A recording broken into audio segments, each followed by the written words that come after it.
Hello, this is Lori, and I'm really pleased to be able to bring you a special series of videos. And these videos are going to be sponsored by LissyKay Designs, and they're going to feature special sauce templates. Now, you haven't seen this name or these templates anywhere yet. This particular template has been created specifically for this video, and you're going to be able to download it with the link just for clicking on the video and going to it. So I'll be giving you that link in the description of the video, but I want to show you a few things about LissyKay Designs templates. They're pretty standard for all her templates, and while I'm going to be talking about the .page files, there is some information that if you use Photoshop or Photoshop Elements might be helpful to you as I'm going along. And I know a lot of times I'll look at videos on Photoshop or Photoshop Elements and learn cool tricks and ideas that then I apply when I'm using my Artisan program. Also, I am in Artisan 5 right now for my program, but everything that I'm going to tell you basically is the same stuff that applies for Artisan 4 and even Storybook Creator. So don't be scared off that I happen to be showing you Artisan 5.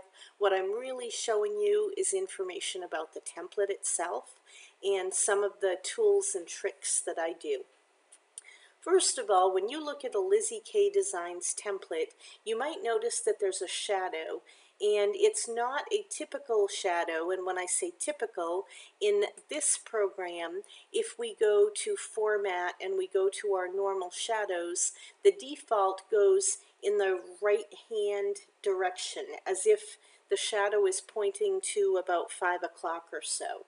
So LissyKay likes a custom shadow. If I click on any one of these elements that we're looking at and I go to custom, it's this shadow that goes into the lower left-hand side. So it basically goes opposite the default, and it's a heavy shadow. Now I'm just going to OK that for a moment and talk about the shadows. So there are 3 of us that convert to .page files for LissyKay, and while I will say that I try to remember to always apply the shadow, I don't always when I'm making the .page files. Shh, don't tell Melissa.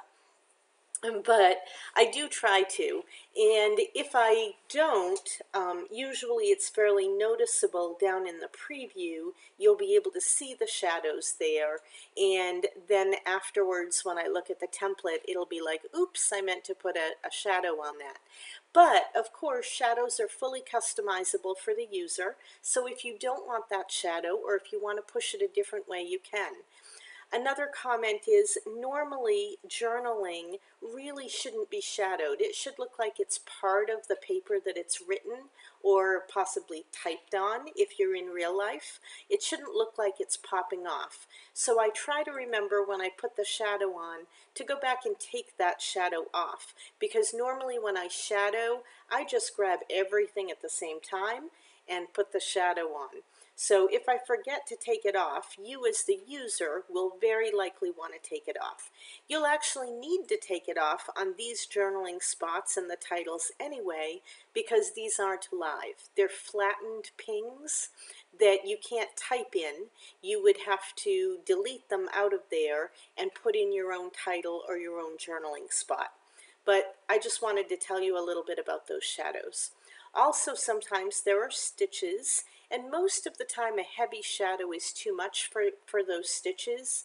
So if I forget when I'm converting the template, at the very least when I'm making my page, I try to remember to go in and put on that custom shadow going in that specific direction.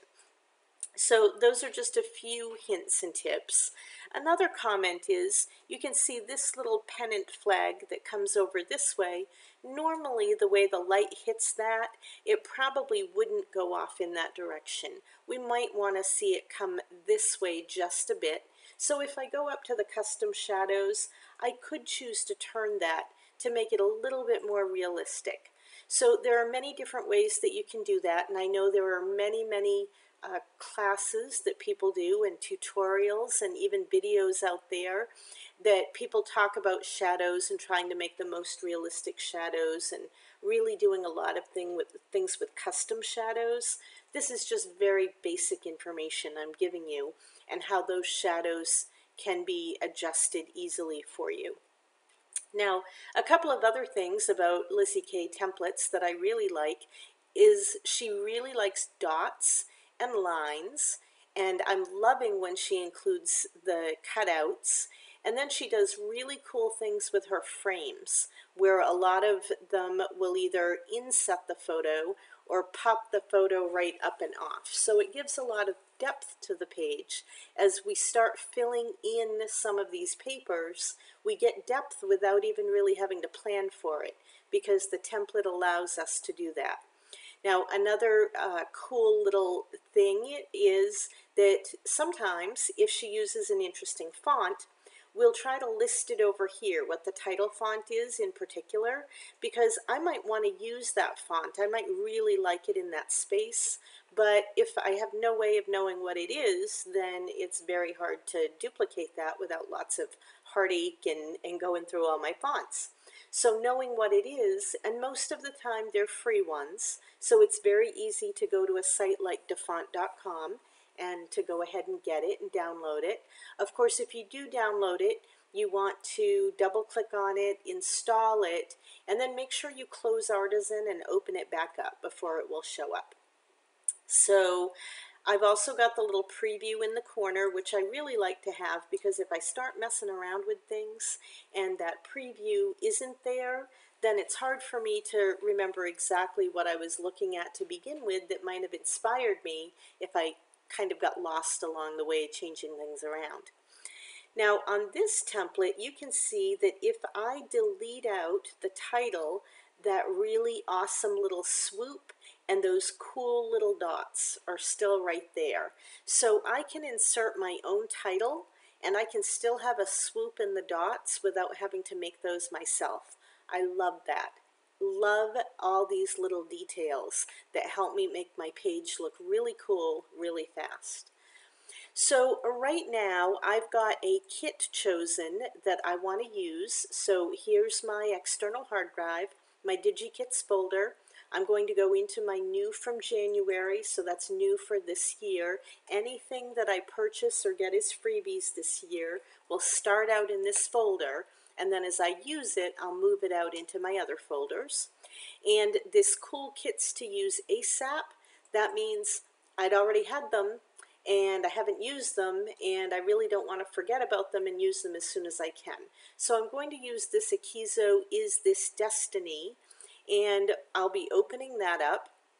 And the way I like to work is I like to pull all my papers over into the photos not used. And right now my papers in this kit are kind of here and there with elements after them, and then more papers.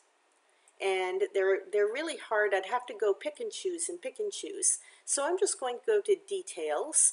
I'm going to click on my Type, and it flips so all the JPEGs are at the top, and then I'll just click Type one more time, and now all my JPEGs are at the end. So I'm going to go back to large icons so that I can see what I'm working with, and I can go get all the JPEGs with my Shift key in one fell swoop, and I'm going to use my Control key and deselect that preview. And then I'll just pull everything over and stick it over on the Photos panel. So that'll sit there and allow me to fill these papers in really quickly. So I will slide that back out of my way. And I've got a cutout down underneath. Now if we look over here on the Elements panel, it's way down at the base. And with that cutout, I can fill that with a paper, and I can see how it looks. And since these dots fall in kind of a weird spot, that's probably not the best paper to be underneath that cutout. And really, this is exactly how I scrap, exactly what I'm showing you right now. I just pick and choose. I don't overthink. I don't really get worked up about what I'm putting where. I just start sticking things in, because as I build this up, I know that I might very well change my mind. there may be some differences that I need to do based on exactly what I'm putting in for elements or photos. Now for this piece, I'm moving it around on my cutting board, and I know for Artisan 4 it does work a little bit differently than this, but this is one of the cool new features about Artisan 5. I'm moving it around on the cutting board so I can get it centered exactly as I want it in that cutout. Now I'm going to just click on the dots, and sometimes you can't tell exactly what is selected in all of that because it's highlighting the marching ants or around the whole thing. So if I'm not really sure, I just go stick something in and see what turns colors. And in this case, you can see that that is the dots that are turning the colors.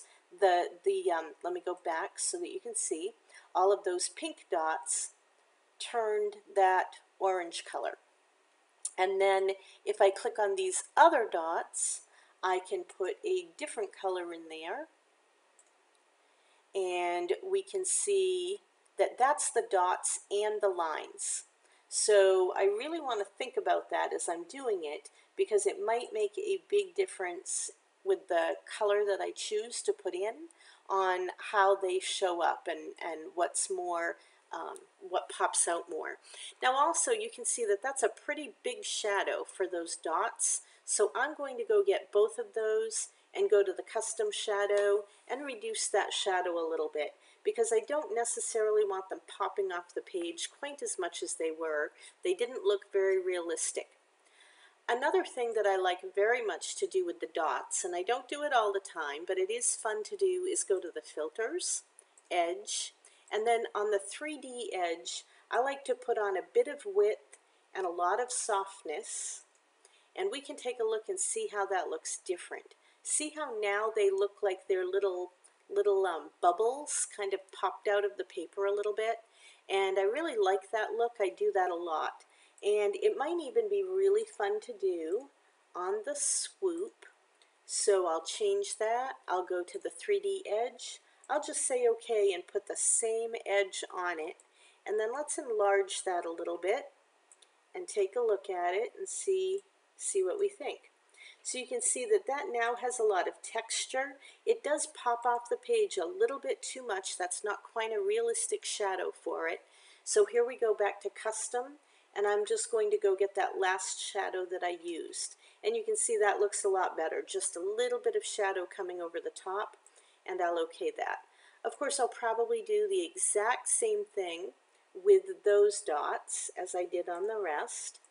And if I put a 3D edge on these right now without changing the color, then when I do put a paper in them, they'll change back to flattened. So it doesn't do any good for me to put a paper in right now. So I don't want to make these videos too long. I'm not necessarily going to be filling in everything as we go along, but I will post the finished page afterwards so that you can see that also on the LissyKay Designs Facebook page. So make sure you go there and check her out if you haven't already. And feel free to give her feedback on if you like these videos, what you think of the special sauce template, and you'll hear more about this as time goes on. You take care, enjoy, and thank you.